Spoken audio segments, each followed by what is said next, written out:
রয়েছেন আমাদের সঙ্গে গবেষক আমেরিকার রুদ্রপ্রসন্ন ব্যানার্জি।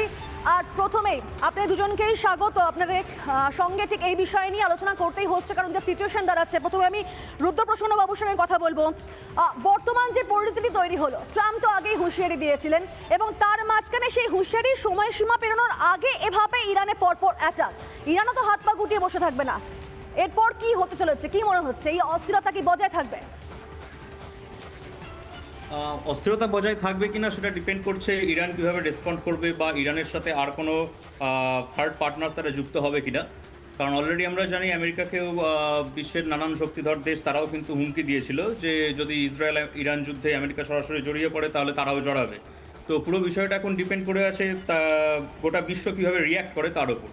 কিন্তু একটা জিনিস বুঝতে হবে যে ডোনাল্ড ট্রাম্পের দেওয়া যে সময়সীমা 14 দিন, তার আগেই কেন এই ধরনের একটা অপারেশন করলো আমেরিকা, তার কারণটা হচ্ছে গত দুদিন আগে ইসরায়েলের একটি বিখ্যাত রিসার্চ ইনস্টিটিউট ওয়াইজম্যান, সেই ওয়াইজম্যান রিসার্চ ইনস্টিটিউটের ওপর হামলা চালায় ইরান।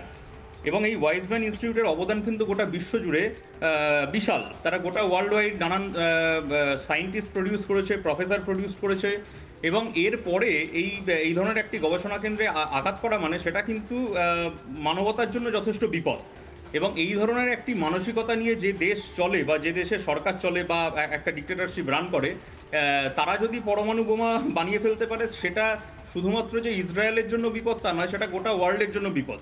কারণ যারা একটা গবেষণা কেন্দ্রে আক্রমণ করতে পারে, যারা একটা দেশের নিরীহ নাগরিকদের উপর আক্রমণ করতে পারে, তারা পরমাণু বোমা বানালে তারা গোটা বিশ্বের যে কোনো জায়গায় সেই বোমা ফেলে দিতে পারে। ফলে আমেরিকা খুব সময়োপযোগী এবং খুব সঠিক সিদ্ধান্ত নিয়েছে বলে আমার মনে হয়। এবং গোটা বিশ্বও এই সিদ্ধান্তের পরে হয়তো শান্তির পথে এগোবে। কারণ আমরা সকলেই সুস্থ স্বাভাবিক মানুষ, আমরা কেউই যুদ্ধ চাই না।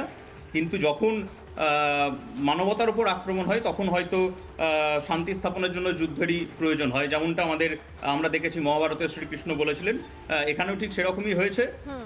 এবং আমরা আশা করব যে গোটা বিশ্ব হয়তো শান্তি স্থাপনের দিকেই এগোবে ভবিষ্যতে। মানে ট্রাম্প তো নিজেই হুঁশিয়ারিতে বলছে যে এতে শিক্ষা না হলে আরো বড় আঘাত নেমে আসবে ইরানের ওপর। মানে ইরানকে এবার শান্তি স্থাপন করতেই হবে, একটা প্রচ্ছন্ন হুঁশিয়ারি। এক্স্যাক্টলি, তাছাড়া কি করতে পারেন আপনি? দেখুন না, ইসরায়েল যে এতদিন ধরে যা যা অ্যাটাক করেছে সেগুলো করেছে তাদের নিউক্লিয়ার ফেসিলিটির ওপর বলুন, বা তাদের বিভিন্ন টেরর হাব বলুন, বা এই ধরনের জায়গাতে কোনো সিভিলিয়ানসদের ওপর তো ইসরায়েল আক্রমণ করেনি। কিন্তু ইরান গত 3-4 দিন ধরে যে লাগাতার আক্রমণ করেছে, সেই লাগাতার আক্রমণ করেছে ইসরায়েলের সিভিলিয়ানসদের ওপর। আজকে ওয়াইজম্যান ইনস্টিটিউট অফ সায়েন্স থেকে ডক্টরাল রিসার্চ করা লোকেরা হচ্ছে হার্ভার্ডের প্রফেসর, বিভিন্ন আইআইটির প্রফেসর। আজকে ওয়াইজম্যানের অবদানটা হচ্ছে বিশ্বের সেই রকম জায়গায়। আজকে ওয়াইজম্যান ইনস্টিটিউট অফ সায়েন্সের বিভিন্ন প্রফেসররা পোস্ট করছে তাদের 6-7 বছর, কারোর 15 বছরের গবেষণা সম্পূর্ণভাবে ধ্বংস করে দিয়েছে একটা মিসাইল। এটাকে কিভাবে টলারেট করবে? আজকে এটার বিরুদ্ধে তো গোটা ওয়ার্ল্ডকে রুখে দাঁড়ানো উচিত। যে ইরান যেটা করছে সেটা তো কোনো মানে নর্মাল যুদ্ধ নয়। আজকে কিছুদিন আগে আমরা দেখেছি অপারেশন সিন্দুর হয়েছে, সেখানেও আমরা দেখেছি যে পাকিস্তান বরাবর আমাদের সিভিলিয়ানসদের উপর অ্যাটাক করছে। যত টেররিস্ট অ্যাটাক হয়েছে আমাদের নিরীহ লোক মেরেছে। আর আমরা যখন অপারেশন সিন্দুর করেছি আমরা কিন্তু প্রিসাইসলি টেরর হাবগুলোকে অ্যাটাক করেছি, একটা সিভিলিয়ানকে আমরা মারিনি। আজকে ইরান তো সেই কাজ করছে না, ইরান তো বেছে বেছে সিভিলিয়ানদের উপর অ্যাটাক করছে। এটা তো একটা চরম মানে কি বলবো, ঘৃণ্য অপরাধ। এটা একটা মানসিকতা, যে মানসিকতাটা নিয়ে এরা বেঁচে আছে, সেটা ইসরায়েল, সেটা আপনি ইরান বলুন, পাকিস্তান বলুন, বাংলাদেশ বলুন, বা অন্যান্য যে কোনো জায়গা বলুন, এদের এই মানসিকতার বিরুদ্ধে আজকে গোটা বিশ্বকে এক হতে হবে, তবে শান্তি প্রতিষ্ঠা হতে পারে।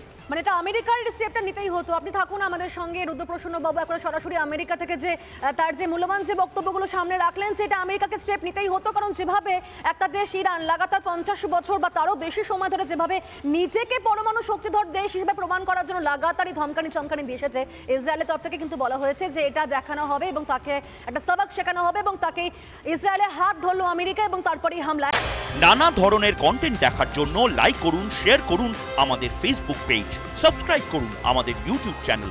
পাশাপাশি অন্যান্য ব্রেকিং নিউজের জন্য অবশ্যই চোখ রাখুন রিপাবলিক বাংলায়।